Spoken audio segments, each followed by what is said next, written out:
присуство и интересот за проследување на изложбата. Честно е што и нашиот град Велес е дел од одбележувањето на 80 години од депортацијата на евреите од Македонија, а велешани ќе имаат неповторлива можност да се запознаат со изложбата Македонија памети никогаш да не се заборави, која со својата содржина говори за еден трагичен момент од поблиската историја. Негувањето на меморијата за судбината на нашите сограѓани евреи во Втората светска војна е многу битен дел од нас. Наш завет како институции и поединци е дека секогаш ќе се грижиме за овие спомени, за никогаш пак да не се повторат. Во Велес 1943 година живееле две еврејски семејства, од кои само едно било депортирано во логорот Треблинка, со што се губи целосно неговото постоење.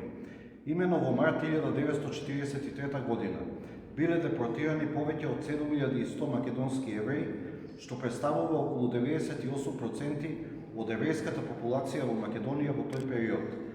Во логорот на смртта Треблинка, во окупирана Полска, според различни историски извори, животот го загубиле помеѓу 700.000 и 1.400.000 луѓе, од кои што 99,5% еврејско население и половина процент роми. Овој логор на смртта функционирал од јули 1942 до октомври 1943 година. Оделението на Државниот архив ќе настојува да остварува соработка со домашни и странски институции за историјата на Холокаустот. Отворени сме за иницијативи и за прибирање на приватни архивски материјали кои сведочат за животот на велешките евреи, но и за другите историски процеси. Архивот е место каде се чува целокупното историско наследство, без кое не може да се опише ниту еден изминат процес.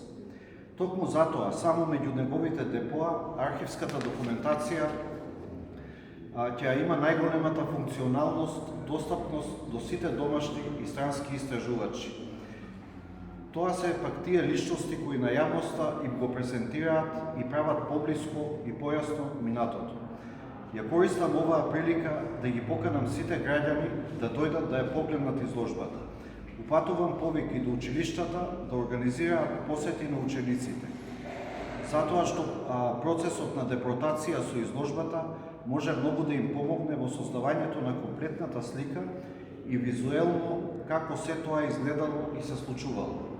Од свое лично име и од име на вработените во оделението, изјавувам посебна благодарност до авторите на изложбата, доктор Јасмина Дамјановска, доктор Александар Манойловски, доктор Ленина Жила и Гоце Стојановски за нивниот професионален ангажман и тоа што на граѓаните на Велес ми представуваат локалната историја во дадениот период, како и на директорот на Државниот архив, доктор Емил Крстевски, за подршка во презентирањето на дејноста на самиот архив.